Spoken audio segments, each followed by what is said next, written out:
চাঁদপুরকে বলা হয় ইলিশের বাড়ি। বাংলাদেশের সবচেয়ে মূল্যবান মাছ পাওয়া যায় এই জেলায়। চাঁদপুরে পাওয়া গেছে এক মূল্যবান ফুটবল ট্যালেন্ট। তার খোঁজেই উত্তর মতলব উপজেলার ৫.৫ গ্রামে খেলাযোগ। আমি আমার মায়ের কাছে গল্প শুনেছি, ছোটবেলা যখন আমি ক্রিকেট খেলতাম তখন নাকি আমার ব্যাটের সাইজ আমার চেয়ে বড় ছিল। এই কথাটা আজকে আমার মনে পড়লো চাঁদপুরের ওন্ডার কিড সোহানকে দেখে। সোহানের বয়স মাত্র 5 বছর। ওকে দেখলে মনে হবে ফুটবলটার সাইজ ওর চেয়ে বড়। এমনকি সোহানের পায়ের মাপের বুট বাজারে পাওয়া যায় না, কিন্তু সোহান ফুটবল নিয়ে সবকিছু করতে পারে। সোহানের ড্রিবলিং দেখলে আপনার মাথা খারাপ হয়ে যাবে। সোহান এখনই বেশ জোরে শটও নিতে পারে। চলুন দেখে আসি সোহানের ফুটবল নিয়ে কারিকুরি। সোহানের সবচেয়ে বড় গুণ ওর ড্রিবলিং করার ক্ষমতা। বল যেন ওর পায়ে গ্লু দিয়ে আটকানো থাকে। বল নিয়ে সে করে নানা রকম কারিকুরি, আর এই গুণের কারণেই এলাকায় সে এখন সেলিব্রিটি। সবার আগ্রহের কেন্দ্রেই তার অবস্থান। 5 বছর বয়সী সোহানের ফুটবলের হাতেখড়ি বাবার হাত ধরে। এলাকায় মাঠের অভাব, তাই রাস্তায় চলতো সোহানের অনুশীলন শুরু হতো একেবারে ভোরবেলা। সেই সময়ের গল্পই শোনালেন সোহেল প্রধান। কবে থেকে বা কবে আপনার মনে হলো যে ও ভালো ফুটবল খেলতে পারবে? সোহানে আজ থেকে 2-2.5 বছর ধরেই খেলে। ডেলি সকালে নামাজ পড়া আমি খেলা শিখাই। আমার দোকানের সামনে আমি খেলা শিখাই। তবে আমার ফুটবল খেলা খুব শখ, তাই আমি ওরে ডেলি সকালে আধা ঘন্টা 1 ঘন্টা খেলা শিখাই। এলাকার মানুষজনের কেমন লাগে, আপনার কেমন লাগে? গর্ব করে কিনা এলাকার মানুষজন সোহানকে নিয়ে? এলাকার মানুষ তো আমার থেকে বেশি খোঁজখবর হয় এখন, আমি মনে করি। ঠিক আছে, আমার তো খুব ভালো লাগে। সোহানের ফুটবল খেলা শুরু হয়েছে এলাকার ময়মুরব্বীদের চোখের সামনে। সে সময় বাপ ছেলেকে খুব বেশি পাত্তা তারা দেননি, কিন্তু এখন সোহানকেই ভাবা হচ্ছে এলাকার গৌরব। আজান দিলে বাড়ির থেকে রোহানা ওই দিয়েই আমি মসজিদে যাইতাম। তো যাওয়ার পরে দেখতাম যে ওরা বাপে আর ছেলে এরা বল খেলাইতেছে।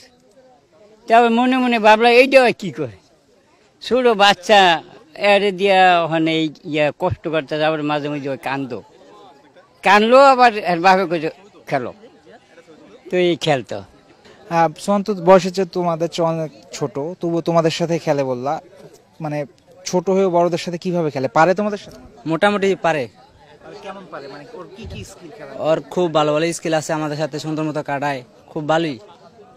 তো তোমরা নিশ্চয়ই ফুটবল খেলা দেখো, সোহানকে নিয়ে তোমাদের কি প্রত্যাশা বড় হয়ে?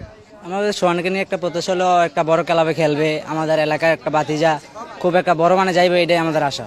সোহানদের পরিবারে অর্থ সংকট থাকলেও ছেলেকে ফুটবলার বানানোর ইচ্ছা তার বাবার একেবারে শুরু থেকেই, এবং এই ইচ্ছা পূরণের পথে এরই মধ্যে বেশ কিছু বেদনাদায়ক অধ্যায় পেরিয়ে এসেছে প্রধান পরিবার। ব্যান্ডাত বাদগুট খাইয়া উঠতে বারো তো যদুকে বাবা একটু ঘুম আহনে লইয়া বাড়িস না, কয় না মা এ লইয়া বাড়িব, খেলায় আইব, আইয়া সকালে পত্র ফাটাইব, পরার থেকে আইয়া আবার কত খেলাইব, খেলাই আবার ইরা লে আইব, লে আবার স্কুলে ফাটাইব, স্কুল থেকে একটু ঘুম লইব, ঘুম লয় এবার আবার শুরু করবে। মাগিনা জাজান দিলে নামাজ ফিরা শুরু করবো একের এসার নামাজ তলে। তো আমার পুতো বহুত খাচ্ছে বাবা খাডনের ইয়ায় ময়মুর দোয়ায় আনগর দোয়ায় মতলব এলাকার ইয়ার যেন নামটা আমার ভিতর পায় আর নাতির আশারা যেন আল্লাহ ঘুরে। সোহানও এখন ওই একটা স্বপ্নেই বিভোর। সে ফুটবলার হতে চায়, মেসি হতে চায়, এতটুকুতে কোনো সন্দেহ তার নাই। সোহান, এত মানুষ আসে তোমার খেলা দেখতে, তোমার খেলা পছন্দ করে, কেমন লাগে তোমার? অনেক ভালো লাগে। কে শিখায় তোমাকে ফুটবল? কখন প্র্যাকটিস করো ফুটবল? সকাল দুপুর আব্বু খেলা শেখায়। কার মতো হতে চাও? কোন প্লেয়ারের মতো হতে চাও? মেসি মতন। আর কোথায়, কোন দলে খেলতে চাও? ন্যাশনাল দলে, বাংলাদেশ দলে? বাংলাদেশের দলে। বল পায়ে সব রকম কারিকুরি সোহান আত্মস্থ করছে ঠিকই, কিন্তু পেশাদার ফুটবলার হতে হলে পাড়ি দিতে হবে আরো অনেকটা পথ। দরকার পড়বে পেশাদার কোচের কোচিং। তাই বাবার ইচ্ছা যে কোনোভাবে ছেলেকে বিকেএসপিতে ভর্তি করানোর। মেসি হতে চায় সোহান, আর মেসির সাথে সোহানের খানিক মিলও আছে। আর্জেন্টিনার একটা প্রত্যন্ত অঞ্চলের গরিব পরিবার থেকে মেসিকে খুঁজে বের করেছিল বার্সেলোনার স্কাউট। বাংলাদেশে কোনো বড় ইউরোপিয়ান ক্লাবের স্কাউট নেই, কিন্তু ইন্টারনেট আছে, আর ইন্টারনেটের বদৌলতে অনেকেরই চোখে পড়েছে সোহান। তাদেরই একজন বাংলাদেশ জাতীয় দলের সাবেক ক্যাপ্টেন আমিনুল ইসলাম। উনি আসছেন চাঁদপুরে, সোহানের সাথে দেখা করবেন, কথা বলবেন, সোহানের কি কি সহযোগিতা দরকার সেসব শুনবেন। আশা করা যায় ভালো মানের সহায়তা পেয়ে, প্রপার কোচিং পেয়ে সোহান একদিন বড় মাপের ফুটবলার হবে বাংলাদেশের মেসি। ফয়সাল হাবিব, ৭১, উত্তর মতলব, চাঁদপুর।